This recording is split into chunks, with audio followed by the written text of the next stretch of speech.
et du Saint-Esprit. Amen.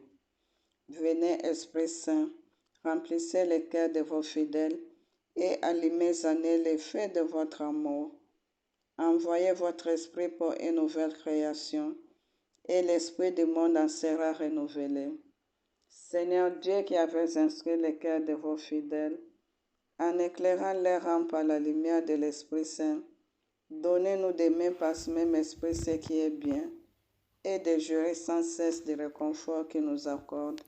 Par Jésus-Christ notre Seigneur. Au nom Amen. de la très sainte Trinité, que j'adore le Père, le Fils et le Saint-Esprit, nous invitons Sainte Bernadette Sibourou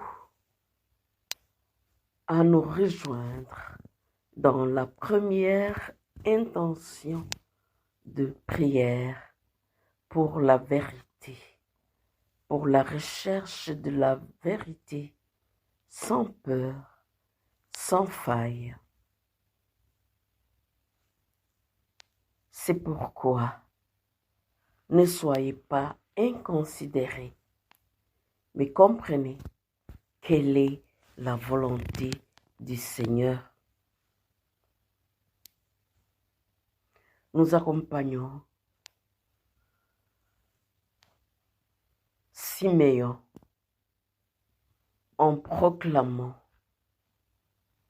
son Magnificat, son Benedictus, sa louange, sa gratitude pour ce que le Seigneur a permis de vivre. Maintenant, ô Maître souverain, tu peux laisser ton serviteur s'en aller en paix.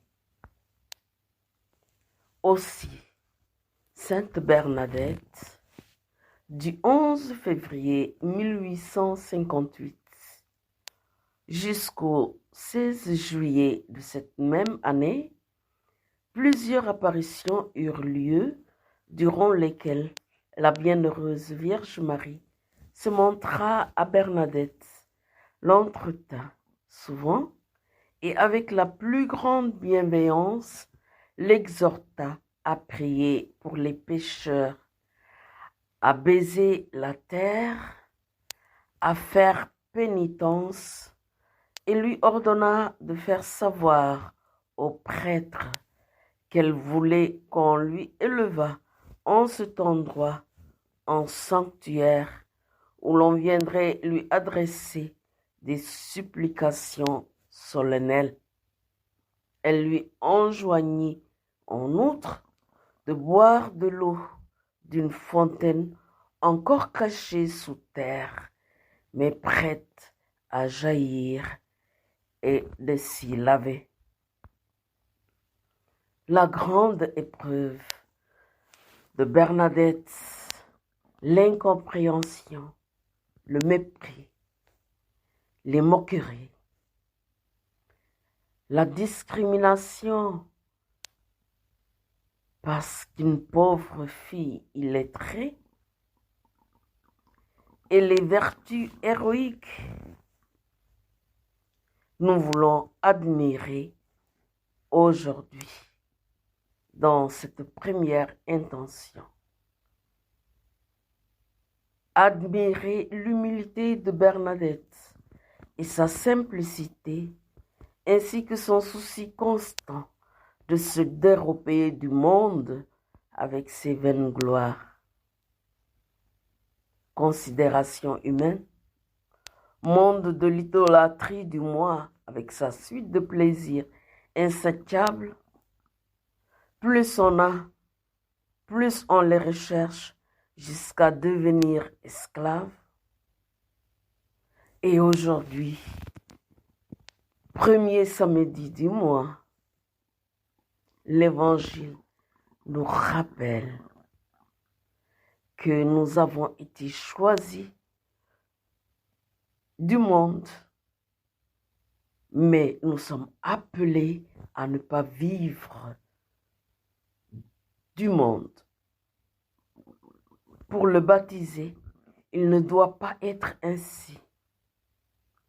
Nous sommes des esclaves affranchis. Donc nous ne sommes plus dans la domination du péché, mais plutôt sous la grâce divine, grâce au Christ qui nous a affranchis.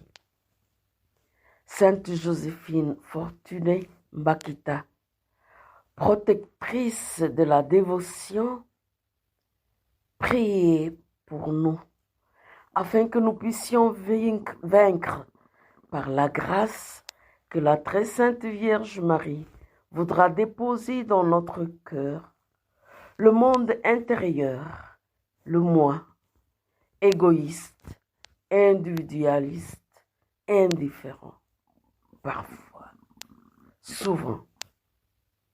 Le monde extérieur à nous, toujours à la course des idoles, argent, mondanité, croyances occultes, le monde des divisions, dissonances, désharmonie, désordre moral.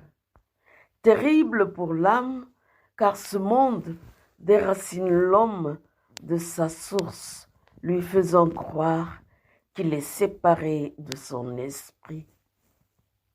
En Dieu, il n'y a qu'unicité, corps, âme, esprit. Enraciné dans la doctrine trinitaire, le Père, le Fils et le Saint-Esprit. Visible, palpable, tangible, concret dans le vécu quotidien à travers